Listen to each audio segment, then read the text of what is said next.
السلام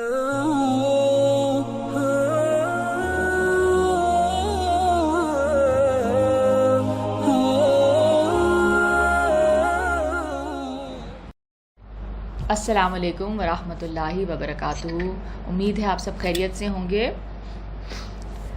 دعا کر لیتے ہیں. اعوذ باللہ من الشیطان الرجیم. بسم اللہ الرحمن الرحیم.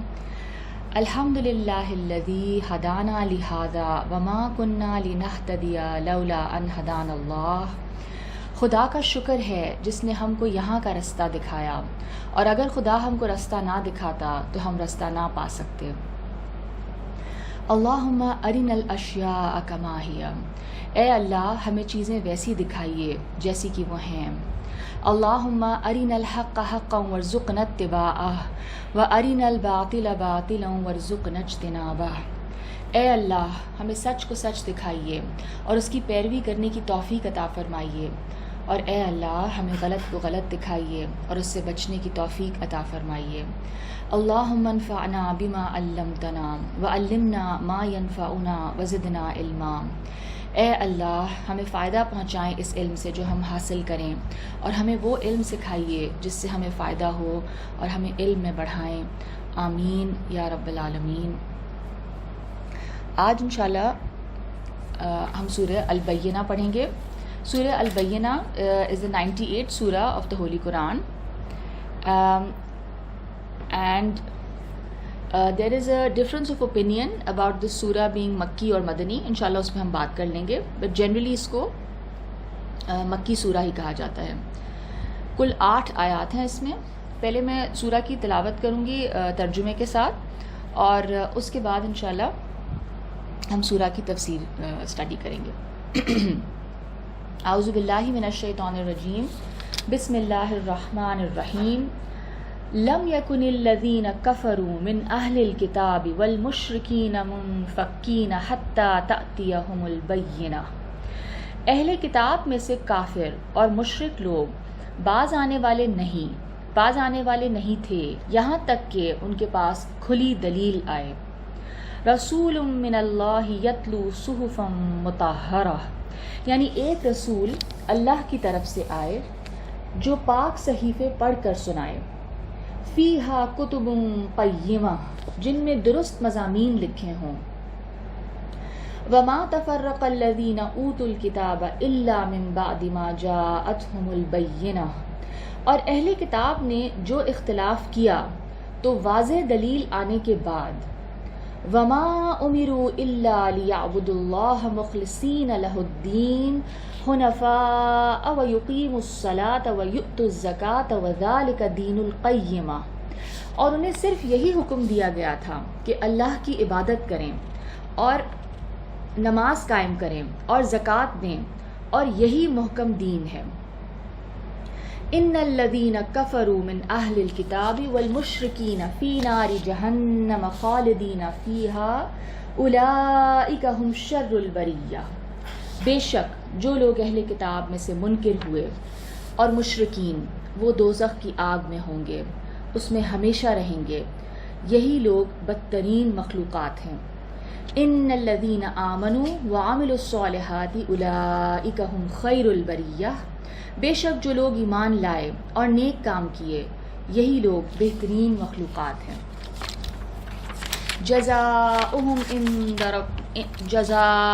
عند ربہم جنات عدن تجری من تحتها الانہار خالدین فیہا ابدا رضی اللہ عنہم ورضوا عنہ ذلک لمن خشی ربہ.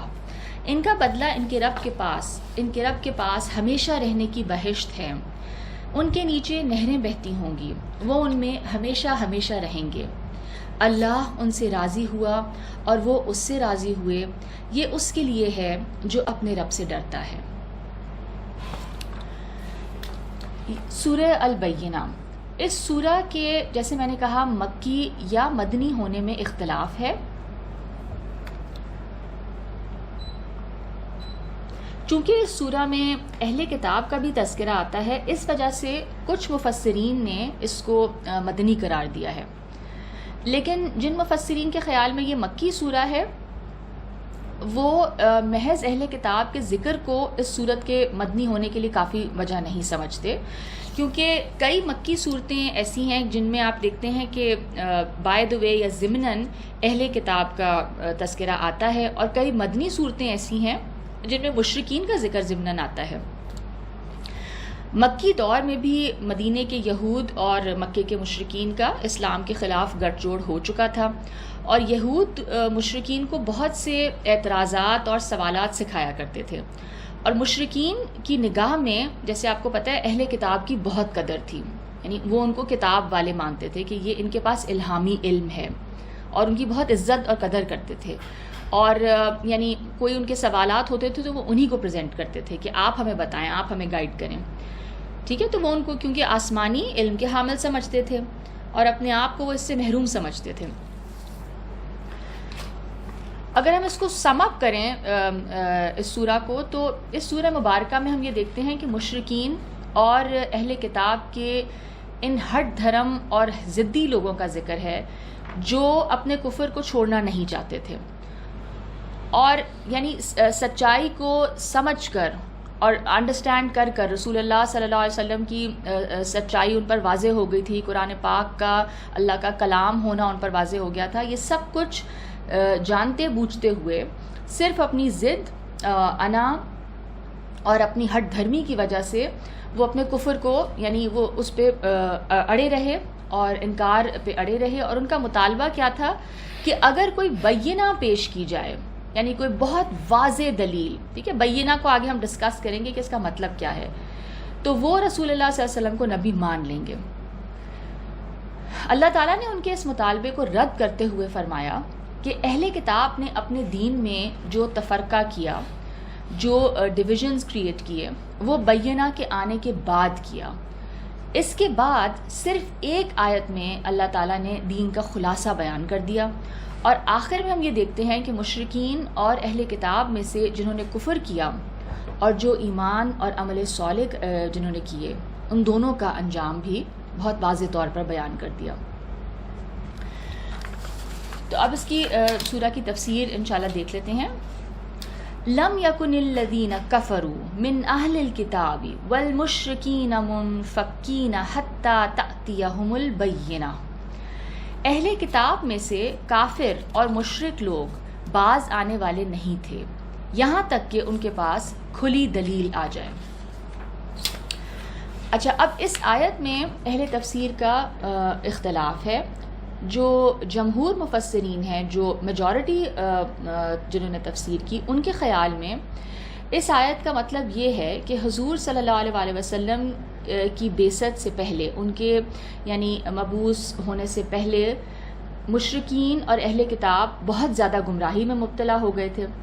ان کو اس گمراہی سے نکالنے کے لیے ایک ایسے رسول کی ضرورت تھی جو پاکیزہ کتاب اور محکم احکامات لے کر آئیں، یعنی بالکل straight forward and established clear cut احکامات لے کر آئیں۔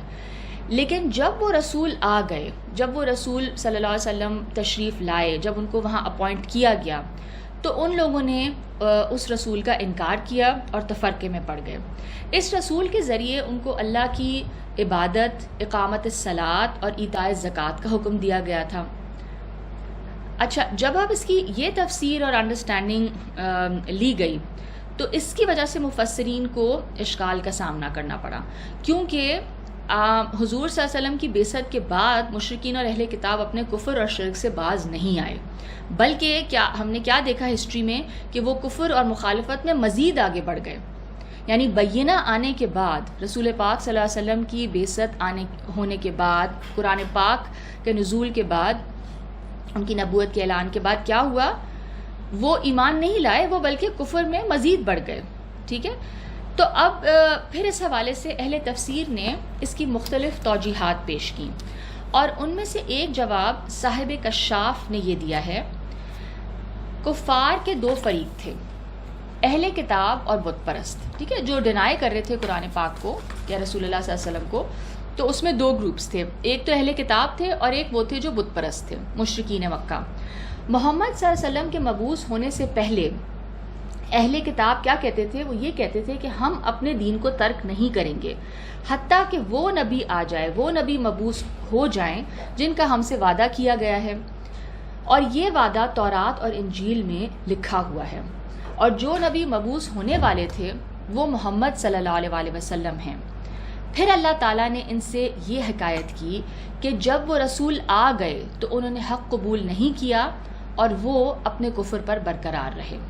ٹھیک ہے، اب خلاصہ اس کا یہ ہوگا کہ یعنی اس کو اگر ہم سمجھیں کہ یہ کیا یہاں پہ یعنی صاحب کشاف نے اس کو کس طرح لیا اس آیت کو، وہ یہ کہتے ہیں کہ جو آیت نمبر 1 ہے، ٹھیک ہے، آیت نمبر 1 جو میں نے ابھی پڑھی، اس میں جو اللہ نے فرمایا کہ اہل کتاب اپنے کفر کو اس وقت تک چھوڑنے والے نہیں ہیں جب تک کہ وہ آخری نبی مبعوث نہ ہو جائیں، اس آیت میں اللہ تعالیٰ نے اہل کتاب کے قول کی حکایت کی ہے، یعنی اللہ ہیز کوٹڈ دا اہل کتاب، یعنی ان کا کوٹ ہے، یہ ان کا یہ کلیم تھا کہ اگر وہ نبی آ گیا تو کیا ہوگا، ہم اپنے کفر جو ہے اس سے باز آ جائیں گے، ٹھیک ہے، ہم اپنے کفر سے یا ہم اپنے دین پر اس وقت تک قائم رہیں گے جب تک وہ آخری نبی نہ آ جائے، وہ بینہ نہ آ جائے، ٹھیک ہے۔ اور پھر اس آیت میں یہ ان کا قول ہے، اور آیت نمبر 4 کا خلاصہ پھر یہ ہوگا کہ واقعی میں اہل کتاب نے اس رسول کے آنے کے بعد بھی اپنے کفر کو نہیں چھوڑا، ٹھیک ہے، لہٰذا آیت نمبر 1 میں اہل کتاب کے قول کی حکایت ہے، اہل کتاب کا قول ہے، اور آیت نمبر 4 میں کیا ہے، جو ایکچولی ہوا، جو واقعہ تھا، اس کی حکایت ہے، لہٰذا دونوں آیتوں میں کوئی تعارض نہیں ہے، کوئی کانٹرڈکشن نہیں ہے، ٹھیک ہے۔ I hope this is clear. If you want to stop and ask me something right now you can. It's clear? الحمدللہ، ٹھیک ہے، یعنی پہلی آیت میں اہل کتاب کا قول ہے اوکے، ٹھیک ہے، تو جو پہلی آیت ہے اس میں ہے کہ اہل کتاب میں سے کافر اور مشرک لوگ باز آنے والے نہیں تھے یہاں تک کہ ان کے پاس کھلی دلیل آئے۔ یہ کہا جا رہا ہے اکارڈنگ ٹو صاحب کشاف کہ یہ اہل کتاب کا اپنا قول تھا کہ جب تک بینہ نہیں آئے گی ہم اپنے پریویس دین پر قائم رہیں گے، اور آیت نمبر 4 کا ترجمہ کیا ہے، اور اہل کتاب نے جو اختلاف کیا تو واضح دلیل آنے کے بعد، ٹھیک ہے، اور ایکچولی کیا ہوا کہ بینہ آنے کے بعد انہوں نے پھر ایکچولی اختلاف کیا، ٹھیک ہے، اوکے۔ ان آیات کی دوسری تفسیر یہ کی گئی ہے کہ ان آیات میں مشرکین اور اہل کتاب کے ان مطالبات سے متعلق بات کی گئی ہے جو وہ اپنے ایمان لانے کے لیے کیا کرتے تھے، ٹھیک ہے، یعنی یہاں پہ یہ دوسرا ایک اوپینین ہے کہ جو وہ اپنے ایمان لانے کے لیے جو مطالبے کرتے تھے، یہ جہاں پہ اس کا بیان ہو رہا ہے، یعنی وہ حضور صلی اللہ علیہ وسلم سے حصی معجزے کا مطالبہ کرتے تھے، کہتے تھے کوئی ایسا معجزہ ہمیں مطلب نظر آئے یا پریزنٹ کیا جائے کہ جو آپ کی نبوت کو ہمارے لیے بہت واضح کر دے، ٹھیک ہے، جیسے کہ حضرت موسیٰ کو دیا گیا تھا کوئی حصی معجزہ، something that they could see with their eyes, a miracle basically، ٹھیک ہے، اور اس میں سے ان کا ایک مطالبہ اور یہ بھی تھا کہ ہم اس وقت تک ایمان نہیں لائیں گے جب تک کوئی فرشتہ آسمان سے کوئی کتاب لے کر نہ اترے۔ اچھا، یہ جو رائے ہے یہ امین احسن اصلاحی صاحب کی رائے ہے۔ مثال کے طور پر اہل کتاب کا مطالبہ ملاحظہ فرمائیں، سورہ النساء کی آیت نمبر 153، ٹھیک ہے، سورہ النساء آیت نمبر 153 میں پڑھ رہی ہوں۔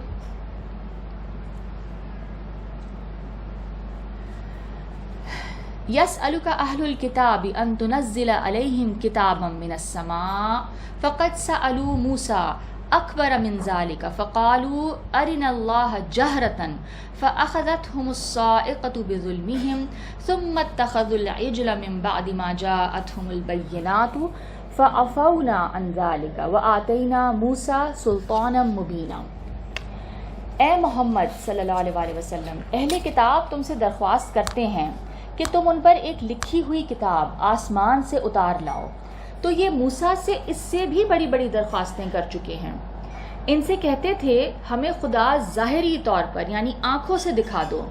سو ان کے گناہ کی وجہ سے ان کو بجلی نے آ پکڑا. پھر کھلی نشانیاں آئے، پیچھے بچھڑے کو معبود بنا بیٹھے، تو اس سے بھی ہم نے درگزر کر دیا اور موسیٰ کو سریع غلبہ دیا. ٹھیک ہے. اسی طرح امین احسن اصلاحی صاحب جو اپنی اوپینین جو پریزنٹ کرتے ہیں، اس کے لیے ایویڈنس کے طور پہ سورہ انعام کی آیت نمبر 7 کو بھی کوٹ کرتے ہیں. یعنی یہ جو مطالبے کر رہے تھے، جو ڈیمانڈز کر رہے تھے اہل کتاب معجزہ دکھانے کی، سورہ انعام آیت نمبر 7 وَلَوْ نَزَّلْنَا عَلَيْكَ كِتَابًا فِي قِرْطَاسٍ فَلَمَسُوهُ بِأَيْدِيهِمْ لَقَالَ الَّذِينَ كَفَرُوا إِنْ هَذَا إِلَّا سِحْرٌ مُبِينٌ.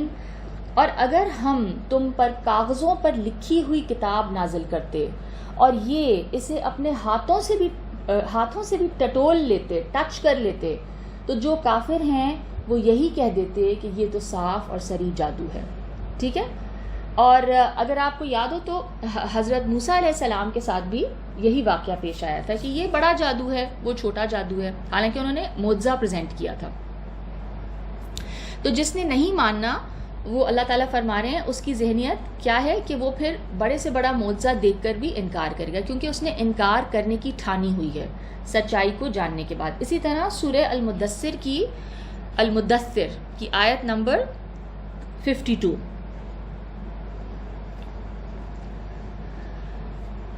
سورہ المدثر آیت نمبر 52.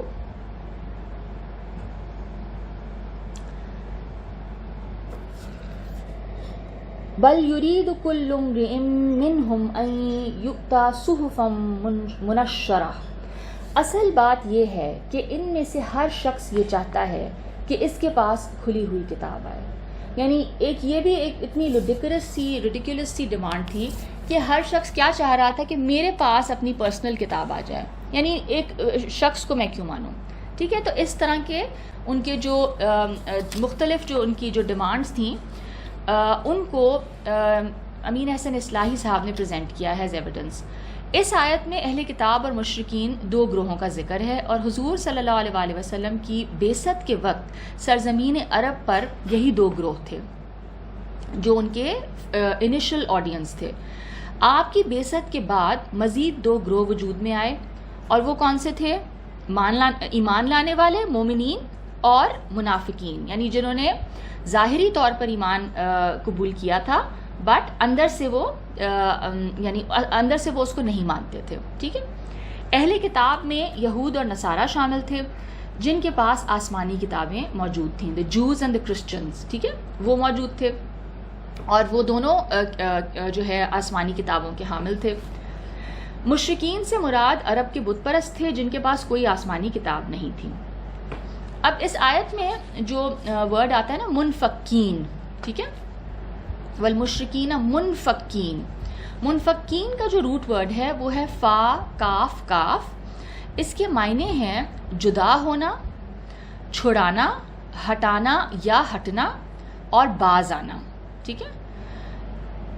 اس کے بعد جو ورڈ آتا ہے نا کہ جب تک بینہ نہ آ جائے، حتی تأتیہم البینہ، یہاں تک کہ ان کے پاس واضح دلیل نہ آ جائے. تو بینہ کا جو ورڈ ہے اس کا روٹ ورڈ ہم دیکھتے ہیں با یا نون. اس کے معنی ہیں ظاہر ہونا یعنی اپیرنٹ ہونا، واضح ہونا، نمودار ہونا، اپیئر ہونا، کسی چیز کو کھول کر بیان کر دینا. اچھا، اب لفظ بینہ کی جو تفسیر ہے اس میں 5 ڈفرینٹ اوپینینز ہیں. اس کی تفسیر میں 5 آراء ہیں. ایک ہے کہ بینہ سے مراد قرآن پاک ہے، کہ جب تک قرآن پاک نہیں آئے گا یا جب تک قرآن پاک نہ آیا تو وہ اپنے کفر سے نہیں باز آنے والے تھے. ٹھیک ہے. نمبر 2 رسول پاک صلی اللہ علیہ وسلم.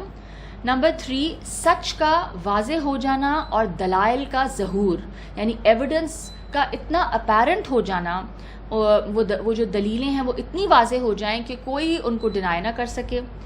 نمبر 4 موت، کہ جب تک موت نہیں آئے گی وہ بینہ کو نہیں مانیں گے. ٹھیک ہے.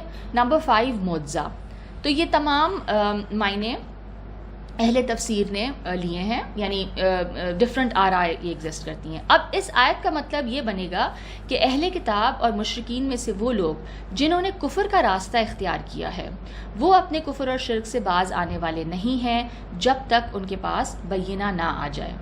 اگلی آیت میں اس بینہ کی وضاحت ہے، رسول من اللہ یتلو صحفا مطہرہ، یعنی ایک رسول اللہ کی طرف سے آئے جو پاک صحیفے پڑھ کر سنائے، ٹھیک ہے، پیور اسکرپچر لے کر آئے اللہ کی طرف سے اور وہ پڑھ کر سنا دے۔ فیہا کتب قیمہ، جن میں درست مضامین لکھے ہوں، جس میں بہت کلیئر اور کریکٹ اور اسٹیبلشڈ باتیں لکھی ہوں۔ جمہور اہل علم نے اس سے محمد صلی اللہ علیہ وسلم کو مراد لیا ہے بینہ سے، ٹھیک ہے، جبکہ امین احسن اصلاحی نے اس سے فرشتہ مراد لیا ہے۔ وہ اصلاحی صاحب لکھتے ہیں کہ یہ بینہ کی وضاحت ہے کہ ان کا مطالبہ یہ ہے کہ ہم سے منوانا ہے تو اس کا طریقہ یہ ہے کہ اللہ کی طرف سے کوئی فرشتہ براہ راست پاک اور اچھوتے اور آگ پڑھتا ہوا اترے آسمان سے، جس میں نہایت واضح اور قطعی احکام مرقوم ہوں۔ یعنی انسان بھی ان کو نہیں چاہیے تھا، وہ کہہ رہے تھے کہ ہمیں کوئی فرشتہ ہمارے لیے نازل کیا جائے، ٹھیک ہے، اور وہ اس طرح سے اترے، ڈسینڈ اس طرح کرے کہ وہ بہت پاک اور پیور اسکرپچرز ہیں اور وہ اس کو ریسائٹ کرتا ہوا اترے اور بہت کلیئر کٹ ہوں، اس میں کوئی ایمبیگوٹی یا ویگنس نہ ہو۔ رسول من اللہ کے الفاظ سے واضح ہے کہ ان کا منشا یہ تھا کہ انسانوں میں سے اٹھا ہوا کوئی رسول جو مدعی ہو کہ اس پر وحی آتی ہے، جو کلیم کر رہا ہے کہ مجھ پر وحی آ رہی ہے، ان کو وہ مطلوب نہیں تھا، ان کو وہ نہیں چاہیے تھا، بلکہ وہ کیا ڈیمانڈ کر رہے تھے کہ براہ راست اللہ کی طرف سے آنے والا کوئی فرشتہ جو پاک اور اچھوتے اوراق پڑھتے ہوئے اترے، ٹھیک ہے۔ سو دس واز دیئر ڈیمانڈ، یعنی کہ بیسکلی نہیں ماننا تھا، ٹھیک ہے۔ آیت نمبر 3 جو اب ہم دیکھتے ہیں، جس میں کہ لفظ کتبن جو ہے کتاب اس کا واحد ہے، عربی زبان میں بک کو بھی کہا جاتا ہے، یعنی جو کتاب جو ہم پڑھتے ہیں، اور عربی زبان میں کتاب کے لیے کا جو ایک اور معنی کیا جاتا ہے وہ ہے حکم یا قانون یا ضابطہ، ٹھیک ہے، یعنی کوئی اللہ کا حکم ہے یا کوئی بھی آرڈر ہے یا لا یا کوئی ضابطہ، ٹھیک ہے، اینی کائنڈ آف لا، اس کو بھی کتاب کہا جاتا ہے۔ قیمہ کا جو روٹ ورڈ ہے وہ ہے قاف واو میم، اس کے معنی ہیں متوازن ہونا، بیلنسڈ ہونا، اعتدال پر ہونا، محکم اور مضبوط ہونا، درست ہونا۔ اگلی آیت میں ہم یہ دیکھ رہے ہیں کہ اللہ تعالیٰ نے اس مطالبے کا جواب دیا ہے۔ اللہ تعالیٰ کیا فرما رہے ہیں، وَمَا تَفَرَّقَ الَّذِينَ أُوتُوا الْكِتَابَ إِلَّا مِن بَعْدِ مَا جَاءَتْهُمُ الْبَيِّنَةُ، اور اہل کتاب نے جو اختلاف کیا تو واضح دلیل آنے کے بعد، یعنی جب یہ واضح دلیل آ گئی تو ان کا جو ان کے اندر جو وہ جو کفر اور ان کے اندر جو ان کے جو بیڈ انٹینشنز تھیں، یعنی وہ سب چیزیں کھل کر واضح ہو گئیں، وہ سامنے آ گئیں۔ جمہور اہل علم کی رائے کے مطابق یہاں پر بینہ سے حضور صلی اللہ علیہ وسلم مراد ہیں، اور اس آیت کا مفہوم یہ ہے کہ جب محمد صلی اللہ علیہ وسلم مبعوث ہوئے تو انہوں نے کیا کیا، تفرقے کا راستہ اختیار کیا، بجائے یہ کہ وہ اس نبی کو کنفرم کرتے جو نبی جس کا وہ انتظار کر رہے تھے، ٹھیک ہے، اور اس کی نشانیاں ان کے لیے کس طرح واضح تھیں، ہم قرآن پاک میں پڑھ چکے ہیں اور مقامات پر کہ جس طرح انسان اپنے بیٹوں کو پہچانتا ہے، یعنی اپنی اولاد کو پہچاننے میں ماں باپ کو کوئی مشکل تو نہیں ہو سکتی نا، تو اس طرح سے رسول پاک صلی اللہ علیہ وسلم ان کے لیے واضح تھے، ان کو اس طرح سمجھ آ رہی تھی، اور ان کے پاس ان کا ڈیوائن ٹیکسٹ بھی موجود تھا، ٹھیک ہے، جو اس کی گواہی دے رہا تھا۔ تو ایک چیز آپ کے سامنے اتنی واضح ہو جائے اور اس کے بعد آپ اس کو ریجیکٹ کریں تو ظاہر سی بات ہے کہ یہ آپ جانتے بوجھتے ہوئے سچائی کو ٹھکرا رہے ہیں۔ انہوں نے تفرقے کا راستہ اختیار کیا، انہوں نے رسول اللہ کو کنفرم نہیں کیا، اور امین احسن اصلاحی صاحب کی رائے کے مطابق یہاں البینہ سے مراد حضرت موسیٰ علیہ السلام اور تورات ہیں، یعنی جس قسم کے معجزات اہل کتاب اور مشرکین طلب کر رہے ہیں وہ معجزات حضرت موسیٰ علیہ السلام کو عطا کیے گئے تھے، اور تورات شریف بھی الواح کی شکل میں، سٹون ٹیبلٹس کی شکل میں اتاری گئی تھی، حضرت موسیٰ علیہ السلام کو ان کے سامنے دی گئی تھی۔ یہاں ایک سوال یہ پیدا ہوتا ہے کہ آیت نمبر 1 میں اہل کتاب اور مشرکین دونوں کا ذکر ہے، جبکہ اس آیت میں نمبر 4 میں صرف اہل کتاب کا ذکر ہے۔ اصلاحی صاحب لکھتے ہیں کہ یہ مطالبہ چونکہ اہل کتاب کی ایجادات میں سے تھا، انہوں نے خود انوینٹ کیا تھا یہ مطالبہ۔ You see they were the ones teaching the مشرکین، وہ مشرکین کو سکھاتے تھے نا باتیں، اور مشرکین ان کی گائیڈنس لیتے تھے، تو انہوں نے یہ خود ایجاد کیا یہ مطالبہ۔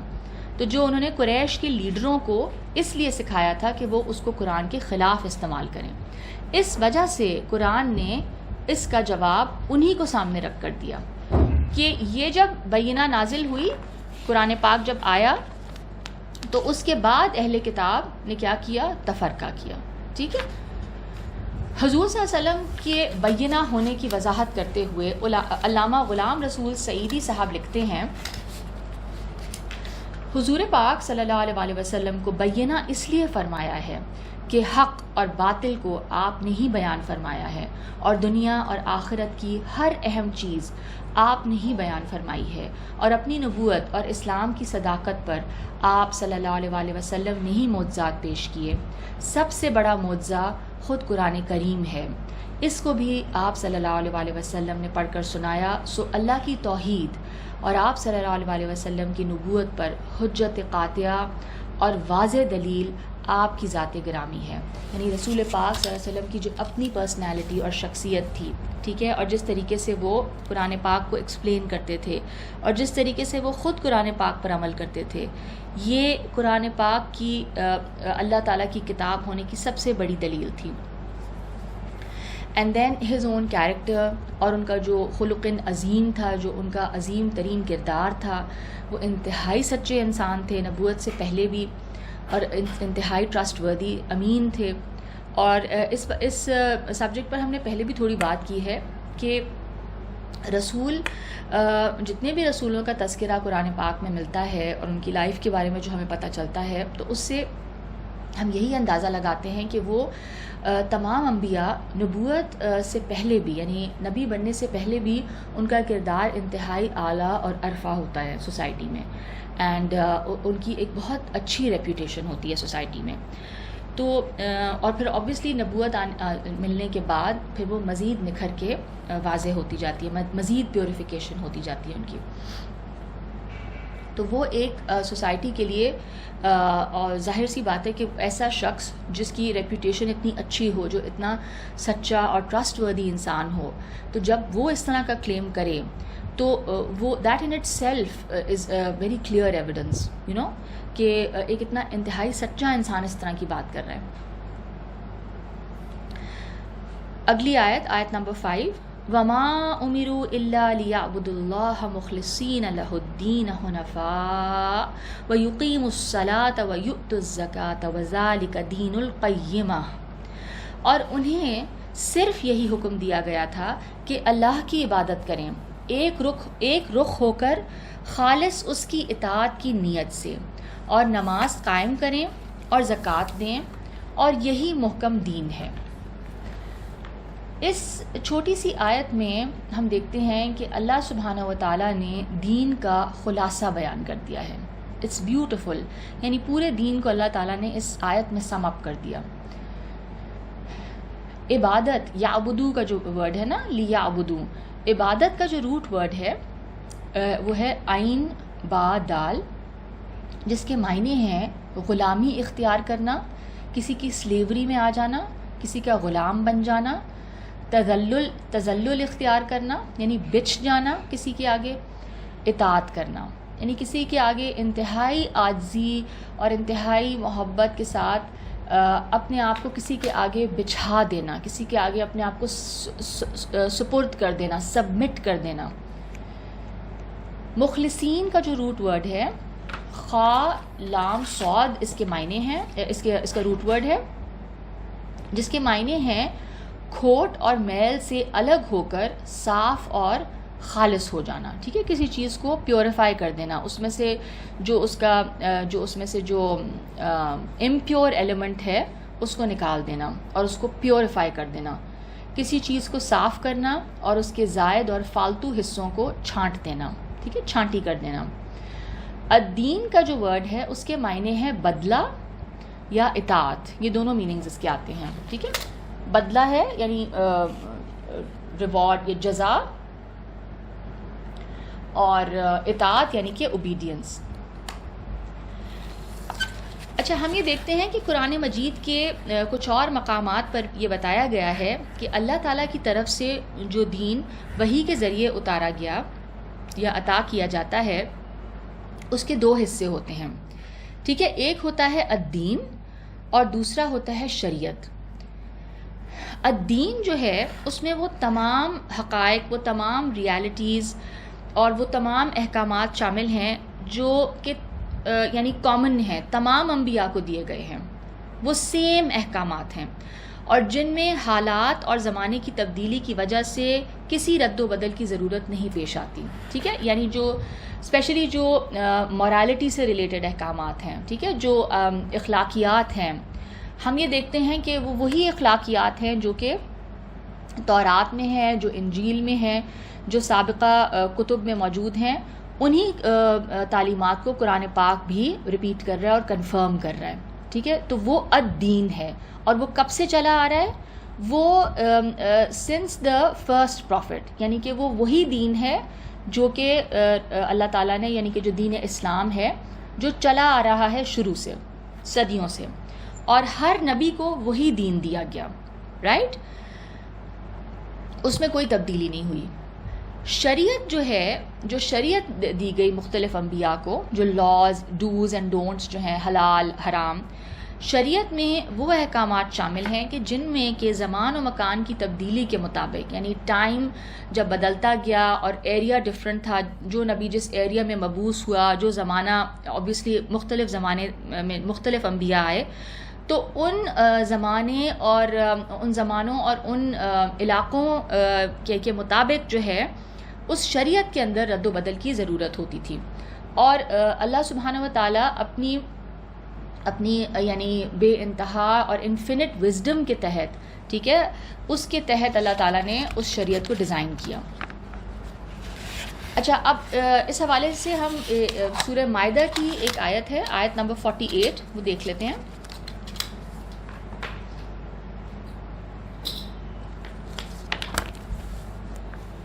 وَأَنزَلْنَا إِلَيْكَ الْكِتَابَ بِالْحَقِّ مُصَدِّقًا لِمَا بَيْنَ يَدَيْهِ مِنَ الْكِتَابِ وَمُهَيْمِنًا عَلَيْهِ فَاحْكُم بَيْنَهُم بِمَا أَنزَلَ اللَّهُ وَلَا تَتَّبِعْ أَهْوَاءَهُمْ عَمَّا جَاءَكَ مِنَ الْحَقِّ لِكُلٍّ جَعَلْنَا مِنكُمْ شِرْعَةً وَمِنْهَاجًا وَلَوْ شَاءَ اللَّهُ لَجَعَلَكُمْ أُمَّةً وَاحِدَةً وَلَكِنْ لِيَبْلُوَكُمْ فِيمَا آتَاكُمْ فَاسْتَبِقُوا الْخَيْرَاتِ إِلَى اللَّهِ مَرْجِعُكُمْ جَمِيعًا فَيُنَبِّئُكُم بِمَا كُنتُمْ فِيهِ تَخْتَلِفُونَ. ہم نے تم پر سچی کتاب اتاری جو اپنے سے پہلی کتابوں کی تصدیق کرنے والی ہے اور ان کے مضامین پر نگہبانی کرنے والی ہے. ٹھیک ہے، قرآن پاک مہیمن ہے. قرآن پاک is the guardian over all the books. وہ پریویس بکس کی کئی باتوں کو کنفرم بھی کرنے کے لیے آیا ہے اور ایز اے گارڈین ہے. It's the last book and it's preserved. So تو ان لوگوں میں اس کے موافق حکم کر جو اللہ نے اتارا ہے اور ان کی خواہشات کی پیروی نہ کرو، یعنی اہل کتاب اور مشرکین کی جو ڈیزائرز ہیں ان کو مت فالو کرو. اپنے پاس آنے والے حق سے منہ موڑ کر، یعنی ان کی خواہشات کو فلفل کرنے کے لیے حق سے منہ مت موڑو. ہم نے تم میں سے ہر ایک کے لیے ایک شریعت اور واضح راہ مقرر کر دی ہے. ٹھیک ہے، یعنی ہر امت کو ایک شریعت عطا کی گئی ہے. الدین تو وہی ہے جو چلا آ رہا ہے، شریعت جو ہے وہ ڈیفر کرتی رہی ہے. اور اگر اللہ چاہتا تو سب کو ایک ہی امت کر دیتا، لیکن وہ تمہیں اپنے دیے ہوئے حکموں میں آزمانا چاہتا ہے. یعنی اللہ تعالیٰ نے جو ڈفرینٹ شریعتیں عطا کی، اگر اللہ چاہتا تو سب کو ایک ہی شریعت پر رکھتا، ایک ہی امت بنا دیتا، مگر اللہ تعالیٰ نے سب کو مختلف شریعت دے کے مختلف طریقوں سے آزمایا. ٹھیک ہے، اور وہ اللہ تعالیٰ کی حکمت پر بیس کرتا ہے. اس لیے اصل پوائنٹ کیا ہے یہ اللہ تعالیٰ فرما رہے ہیں، فَاسْتَبِقُوا الْخَيْرَاتِ. اس لیے نیکیوں میں ایک دوسرے سے بڑھنے کی کوشش کرو.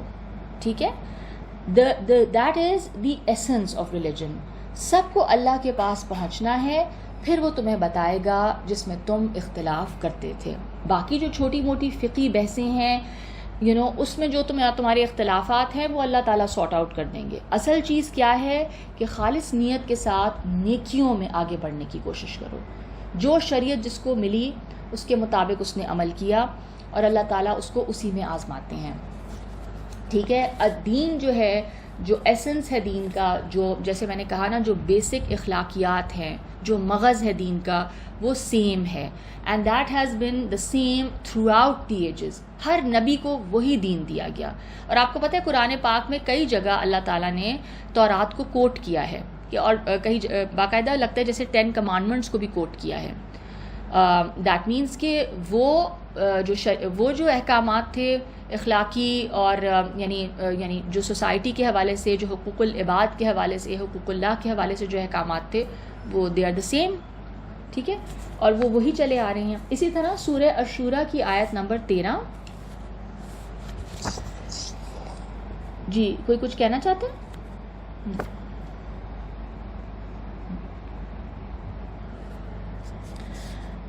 شرع لكم من الدين ما وصى به نوحا والذي أوحينا إليك وما وصينا به إبراهيم وموسى وعيسى أن أقيموا الدين ولا تتفرقوا فيه كبر على المشركين ما تدعوهم إليه الله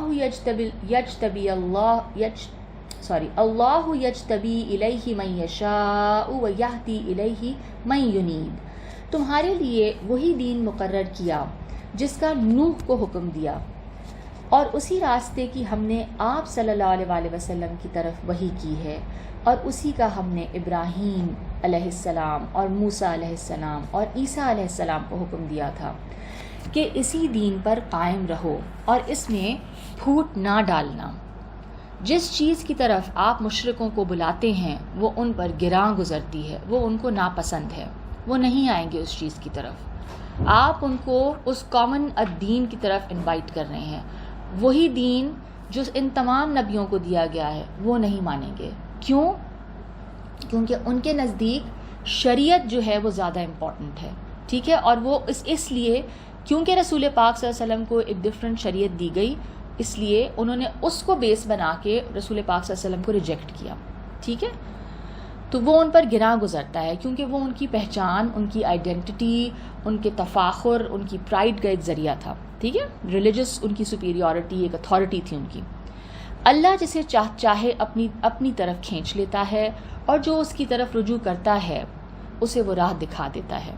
یعنی ایک انسان جب اپنی انٹینشن کو پیوریفائڈ رکھتا ہے، پیور انٹینشن کے ساتھ سچائی کو جاننا چاہتا ہے، اور اس کی انا اور تعصب اور ضد اور ہٹ دھرمی، وہ ان سب چیزوں کو ایک طرف کر دیتا ہے، تو جب وہ پیور انٹینشن کے ساتھ سچائی کو تلاش کرتا ہے تو اللہ تعالیٰ اس کو اس کی طرف گائیڈ بھی کر دیتے ہیں اور اس پر عمل کرنے کی توفیق بھی عطا فرما دیتے ہیں. حنفاء کا جو روٹ ورڈ ہے وہ ہے ہا نون فا.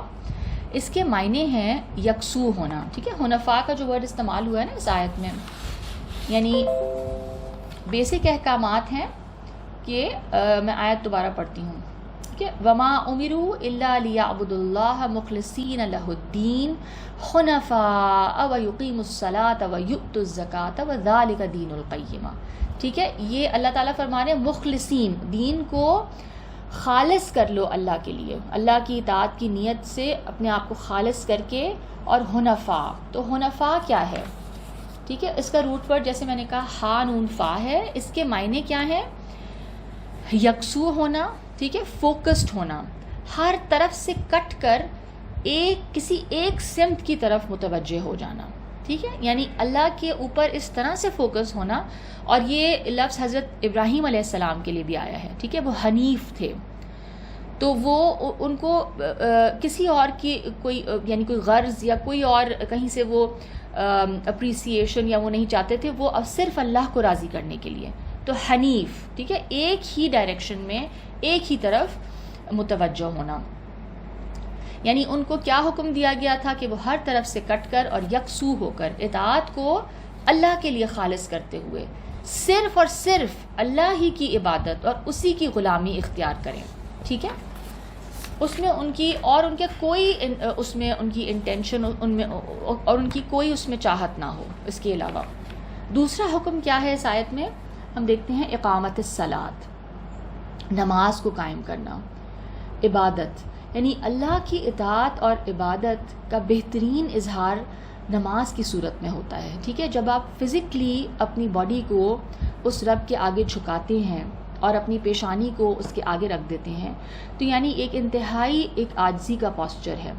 تو آپ فزیکلی اس رب کے سامنے کھڑے ہو کر اپنے باڈیلی پوسچر سے, اس ریچول سے آپ اللہ تعالیٰ کے سامنے اپنے آپ کو سبمٹ کرتے ہیں اور اس کی بڑائی اور اس کی عظمت کا اعتراف کر رہے ہوتے ہیں. تو یہ اللہ تعالیٰ کی اطاعت ہے اور اللہ کی محبت اور اس کے آگے یعنی اپنے آپ کو پست جاننا. ٹھیک ہے, اور اللہ یعنی اللہ کی بڑائی کو یعنی اپنے سامنے رکھنا, اس کی معرفت, یہ سب چیزیں نماز میں آ جاتی ہیں اور نماز کی روح ہیں یہ. ٹھیک ہے, اور بیسکلی نماز از اے ریمائنڈر. وہ ایکشنز اور وہ الفاظ جو آپ دن میں 5 دفعہ کرتے ہیں یا اس سے زیادہ دفعہ اگر کوئی کرتا ہے تو وہ بیسکلی آپ کو کیا ریمائنڈ کر رہے ہیں؟ Mentally those actions are reminding you کہ ہو از ان power, who is the authority, کون ہے آپ کا مرجع, کون ہے آپ کا یعنی وہ کون سی ہستی ہے جس کی طرف آپ نے فوکس رہنا ہے. ٹھیک ہے, اور اس کی اطاعت اور غلامی میں رہنا ہے. تو نماز اس کا بہترین اظہار ہے. اور پھر یؤتوا الزکوٰۃ. یؤتوا الزکوٰۃ جو ہے تیسرا حکم, ایتائے زکوٰۃ, زکوٰۃ ادا کرنا.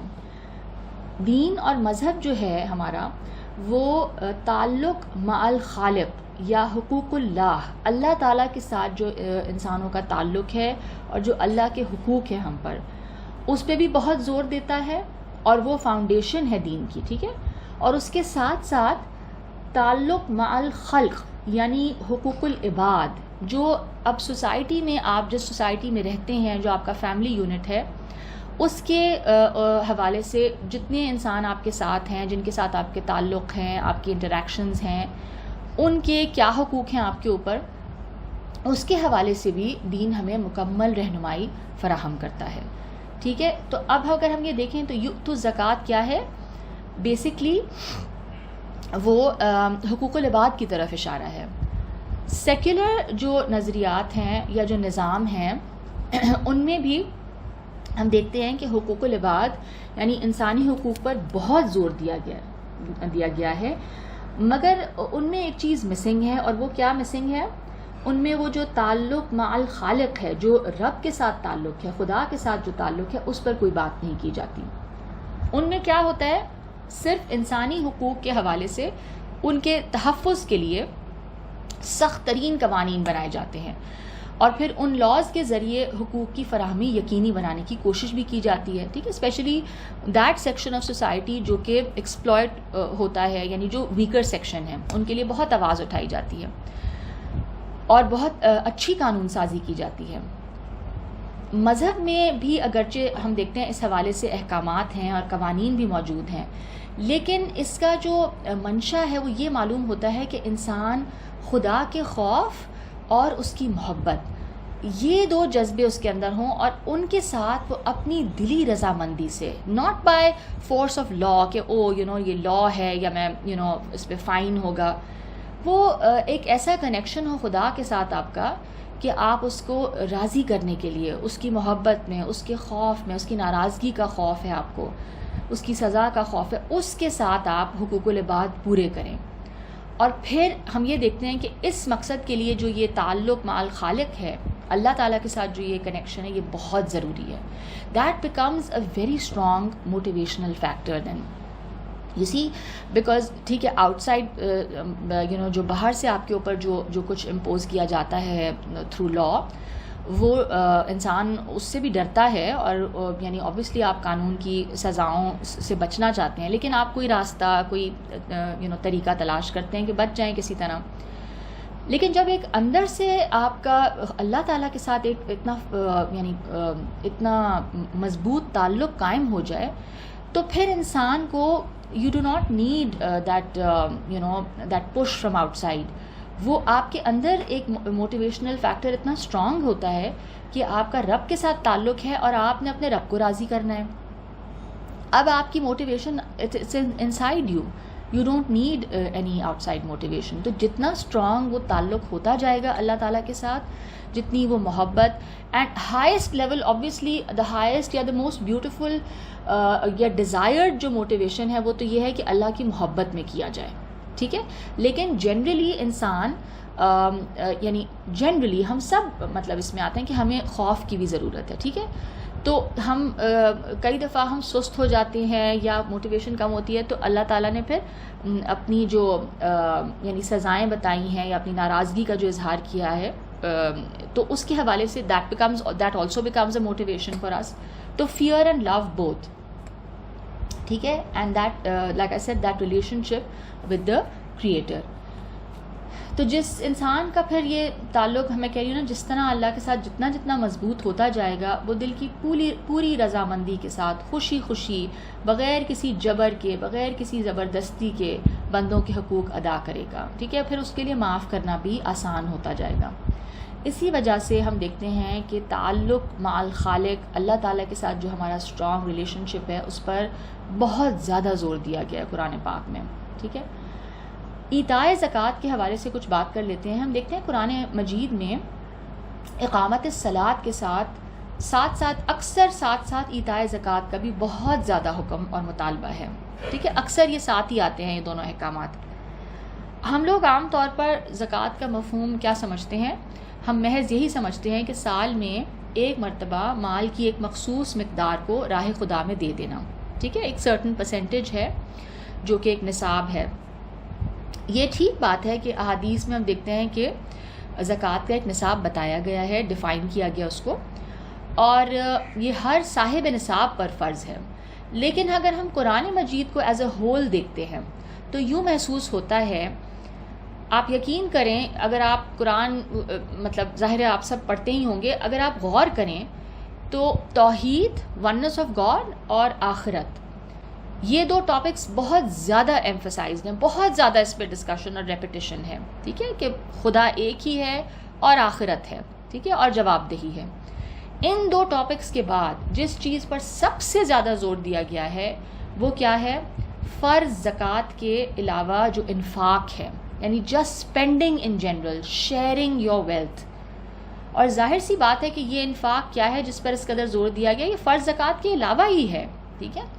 تو مسلمان صرف فرض زکوٰۃ ادا کر کے مزید انفاق کی ذمہ داری سے بری ذمہ نہیں ہو سکتا.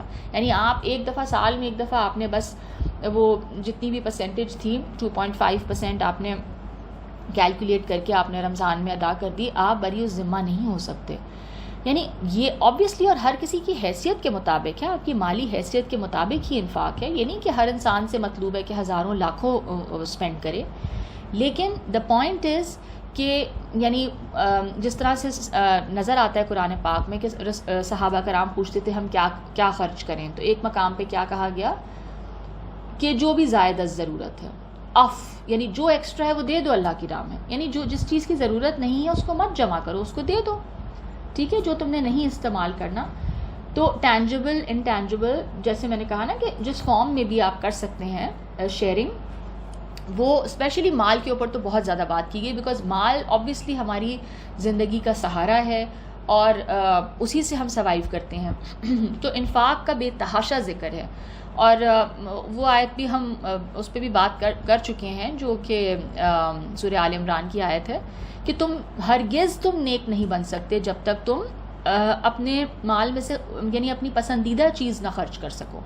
یعنی اس وقت تک تم نیک نہیں بن سکو گے, تم اللہ کی نظر میں نیکی کے لیول پہ پہنچ ہی نہیں سکتے جب تک تم یہ کام نہ کر لو, کیونکہ آبویسلی مال کی محبت ہر انسان کے اندر ڈالی گئی ہے کیونکہ وہ ہمارے سروائیول کے لیے ضروری ہے, ٹھیک ہے. تو اسی چیز کو پھر سیکریفائس کرنا ہے. تو اللہ کی جو رضا حاصل کرنی ہے, اس کی خوشنودی حاصل کرنے کے لیے مسلسل انفاق کرنا ہوگا, ٹھیک ہے, زکوٰۃ کے علاوہ. قیمہ کا جو روٹ ورڈ ہے وہ ہے قاف واو میم. اس کے معنی ہیں متوازن ہونا, بیلنسڈ ہونا, اعتدال پر ہونا, محکم یعنی اسٹیبلشڈ اور مضبوط ہونا، درست ہونا. یہی وہ دین ہے جو تمام انبیاء کو دیا گیا ہے، اور یہی تعلیمات محمد صلی اللہ علیہ وآلہ وسلم بھی دے رہے ہیں. لیکن اہل کتاب اور مشرکین کی ضد اور ہٹ دھرمی ہے جس کی وجہ سے وہ دین کی ان بنیادی تعلیمات کی مخالفت پر بضد ہیں. ٹھیک ہے، یہ بنیادی تعلیمات تو سیم ہیں. رسول پاک صلی اللہ علیہ وسلم نے اس سے کہلوایا گیا، کتنی مرتبہ کہلوایا گیا کہ یہ کتاب اس کو کنفرم کر رہی ہے جو تمہارے ہاتھوں میں کتاب ہے. ٹھیک ہے، یہ کتاب اس کو کنفرم کرنے کے لیے آئی ہے جو ٹیکسٹ تمہارے پاس ہے. اگلی آیات میں ہم یہ دیکھتے ہیں کہ اللہ تعالیٰ نے دین کے ان بنیادی تعلیمات کو جھٹلانے والوں اور ان کو ماننے والوں کا انجام بھی بتا دیا. اچھا، اب یہ ہے کہ لیسن تو کچھ رہ گیا ہے، but I think we will be taking a little more time. تو اگر آپ کے پاس ٹائم ہے تو کنٹینیو کر لیتے ہیں، otherwise we can stop here, کیونکہ ٹائم پورا ہو گیا. تو آپ مجھے بتا دیں، it might take 5 to 10 more minutes so we can conclude the lesson today. Otherwise we can کر لیں آنٹی. ٹھیک ہے، اوکے. ان الذین کفروا من اہل الکتاب والمشرکین فی نار جہنم خالدین فیہا اولئک ہم شر البریہ. جی، بے شک جو لوگ اہل کتاب میں سے منکر ہوئے اور مشرکین، وہ دوزخ کی آگ میں ہوں گے، اس میں وہ ہمیشہ رہیں گے. یہی لوگ بدترین مخلوقات ہیں. اس آیت میں ہم دیکھتے ہیں اہل کتاب اور مشرکین کے منکرین اور مخالفین حق کو جہنم کی وعید سناتے ہوئے بدترین مخلوقات قرار دیا، یعنی دا ورسٹ آف کریشن. یہاں یہ بات آپ ذہن میں رکھیں کہ اللہ تعالیٰ نے ان کے لیے کفرو کا لفظ استعمال کیا. اس پہ میں نے پہلے بھی بات کی، یعنی انہوں نے انکار کیا تھا. ٹھیک ہے، this is something that they did willfully. It is not something کہ ان کو سمجھ میں نہیں آیا اور یعنی انہوں نے انکار کیا. قرآن مجید میں ہم یہ دیکھتے ہیں کہ یہ لفظ جو ہے نا کفرو ان لوگوں کے لیے استعمال ہوا ہے جو سچائی کو سمجھنے کے بعد ضد، ہٹ دھرمی، تعصب، تکبر اور حسد، کسی بھی وجہ سے سچائی کو جو ٹھکرا دیا جائے، جو شخص ٹھکراتا ہے، تو اس کے لیے یہ لفظ استعمال ہوتا ہے. ٹھیک ہے، اور اس کے لٹرل میننگ ہے چھپانا. ٹھیک ہے نا. کفر کی اس وضاحت کے بعد یہ بات ہمیں سمجھ آ جاتی ہے کہ اللہ تعالیٰ نے ان کو بدترین خلائق کیوں کہا، کیوں ان کو ورسٹ آف دا کریشن کہا گیا. یعنی جن لوگوں کے لیے سچائی کی کوئی اہمیت نہیں اور ان کی زندگی کا مقصد کیا ہے، محض مادی خواہشات کی تکمیل ہو، پھر کیا انسان کی وہ سٹیٹ بن جائے گی. وہ انسان پھر جانور کی سطح پہ رہ رہا ہے، اس کی زندگی کیا ہے، جانور کی سطح کی زندگی ہے. اور قرآن مجید نے ایسے لوگوں کے طرز زندگی کو جانور کی زندگی سے تشبیہ بھی دی ہے اور ان کو جانوروں سے بدتر قرار دیا ہے. ان کا طرز زندگی جانوروں سے مشابہ کیوں ہے، کیوں ملتا ہے؟ اس لیے کیونکہ جانور بھی جو ہے نا وہ محض اپنی مادی ضروریات پوری کرتا ہے اپنی زندگی میں. سورہ محمد کی آیت نمبر 12، ان اللہ یدخل الذین آمنوا وعملوا الصالحات جنات تجری من تحتها الانہار والذین کفروا یتمتعون ویأکلون کما تأکل الانعام والنار مثوی لہم. بے شک اللہ انہیں داخل کرے گا جو ایمان لائے اور نیک کام کیے جنتوں میں جن کے نیچے نہریں بہتی ہوں گی، اور جو کافر ہیں وہ عیش کر رہے ہیں اور اس طرح کھاتے ہیں جس طرح چوپائے کھاتے ہیں، اور دوزخ ان کا ٹھکانہ ہے. ٹھیک ہے، جس طرح جانور کھاتے پیتے ہیں، جس طرح جانور ایگزسٹ کر رہے ہیں، اسی طرح یہ کافر ایگزسٹ کر رہے ہیں. اور ان کو جانور سے بدتر قرار دینے کی وجہ یہ ہے کہ جانور جو ہے وہ اپنی جبلت کے مطابق، اپنے انسٹنکٹ کے مطابق زندگی گزارنے پر مجبور ہے. ٹھیک ہے، اس کو وہی دیا گیا ہے. He is only confined to act upon his instinct. ٹھیک ہے، اس کی انٹیلیجنس بھی بہت لمیٹڈ ہے اور اس کو کوئی freedom of choice as such نہیں ہے. Animals act upon their instinct, لیکن انسان کو اللہ تعالیٰ نے عقل اور شعور سے نوازا ہے. ٹھیک ہے، ہماری انٹیلیجنس بہت سپیریئر ہے and we have freedom of choice, we can decide, we can جج. ہمیں یہ سب ابیلٹیز اللہ نے دی ہیں. اور اس کی ہماری جو اینیمل انسٹنکٹس ہیں، جو ہمارے جو بیس اینیمل ڈیزائرز ہیں ہمارے اندر، جو حیوانی ہماری جبلت ہے، وہ اللہ نے کیا چاہا ہے کہ اس کو ہم اپنی عقل اور اپنے جو شعور ہے، جو کانشسنس ہے، اس کے ماتحت رکھیں، اس کے انڈر رکھیں. یہ ہم سے ڈیزائرڈ ہے، ہم سے مطلوب ہے یہ. ٹھیک ہے، کیونکہ وہ انسٹنکٹس ہمارے اندر بھی موجود ہیں. سروائیول انسٹنکٹ ہے، پھر سیکشول انسٹنکٹ ہے، باقی انسٹنکٹس ہیں، مگر ان کو اللہ تعالیٰ نے کیا کہا، ان کو آپ اپنی عقل سے اپنے یعنی کنٹرول میں رکھیں، اپنی عقل کے انڈر رکھیں. Don't let those instincts rule you, ان کو اتنا اوپر نہیں آنے دیں. اور اسی کی رہنمائی کے لیے اللہ تعالیٰ کی طرف سے پھر ہدایت آتی رہی ہے کہ اسی سے پھر ہم جانوروں سے آبویسلی ممتاز اسی طرح تو ہوں گے کہ جب ہم اپنے ان انسٹنکٹس کو اور اپنی بیس ڈیزائرز کو ہم کنٹرول کر سکیں، اور وہ ایبلٹی بھی رکھی گئی ہے ہمارے اندر. تو جو انسان اللہ کی اس نعمت کو استعمال نہ کرے اور اس کی ناقدری کرے، ٹھیک ہے، تو پھر ایسے لوگ اللہ کے نزدیک جانور سے بدتر ہی ہوئے نا. اسی طرح سورہ اعراف کی آیت نمبر 179، وَلَقَدْ زَرَعْنَا لِجَهَنَّمَ كَثِيرًا مِنَ الْجِنِّ وَالْإِنسِ لَهُمْ قُلُوبٌ لَا يَفْقَهُونَ بِهَا وَلَهُمْ أَعْيُنٌ لَا يُبْصِرُونَ بِهَا وَلَهُمْ آذَانٌ لَا يَسْمَعُونَ بِهَا أُولَئِكَ كَالْأَنْعَامِ بَلْ هُمْ أَضَلُّ أُولَئِكَ هُمُ الْغَافِلُونَ. اور ہم نے دوزخ کے لیے بہت سے جن اور آدمی پیدا کیے ہیں، ان کے دل ہیں کہ ان سے سمجھتے نہیں، اور آنکھیں ہیں کہ ان سے دیکھتے نہیں، اور کان ہیں کہ ان سے سنتے نہیں. وہ ایسے ہیں جیسے چوپائے، بلکہ ان سے بھی گمراہی میں زیادہ. یہی لوگ غافل ہیں. ٹھیک ہے، یعنی یہ جو ان کے جو ایٹیٹیوڈ اور رویے ہیں، یہ ان کو جہنم میں لے جانے کا باعث بنیں گے. سورہ فرقان کی آیت نمبر 44، ام تحسب ان اکثرهم یسمعون او یعقلون انہم الا کالانعام بل ہم اضل سبیلا. یا تو خیال کرتا ہے کہ اکثر ان میں سے سنتے یا سمجھتے ہیں؟ یہ تو محض چوپایوں کی طرح ہیں، جانوروں کی طرح ہیں، بلکہ ان سے بھی زیادہ گمراہ ہیں. They are not interested in what you're telling them. They're only interested in their desires. ٹھیک ہے، in their bodily desires, in the material world. جمہور اچھا، اب اس پہ یہ ہے کہ جہنم کیا ہمیشہ کے لیے ہے، یا جہنم ایک پوائنٹ پہ آ کے ختم کر دی جائے گی؟ اس پہ چھوٹی سی کچھ ایک ریسرچ ہے، اس پہ تھوڑی بات کر لیتے ہیں، اینڈ بس اس کے بعد پھر آخری آیت ہے، تو another few minutes. ہم یہ دیکھتے ہیں کہ جمہور اور اس پہ میں نے سورہ نبا کی جب تفسیر کی تھی، اس پہ میں نے بات کی تھی، but since a few of you were not there، تو میں نے کہا کہ تھوڑا سا اس کو دوبارہ دیکھ لیتے ہیں. جمہور اہل سنت اور اہل تشیع علماء کے مطابق جنت اور جہنم دونوں ہمیشہ ہمیشہ کے لیے ہوں گی. ٹھیک ہے، ہمیشہ ہمیشہ کے لیے.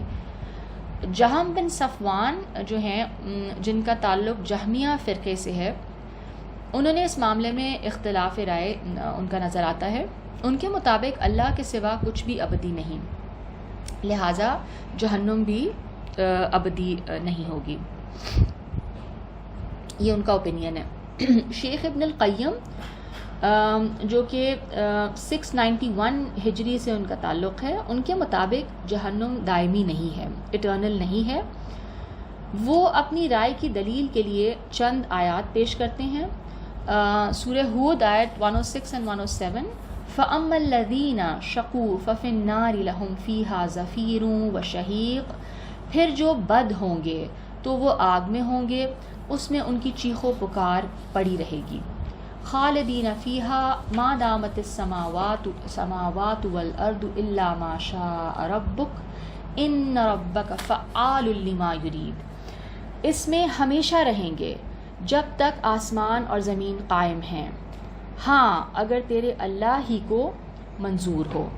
بے شک تیرا رب جو چاہے اسے پورے طور سے کر سکتا ہے.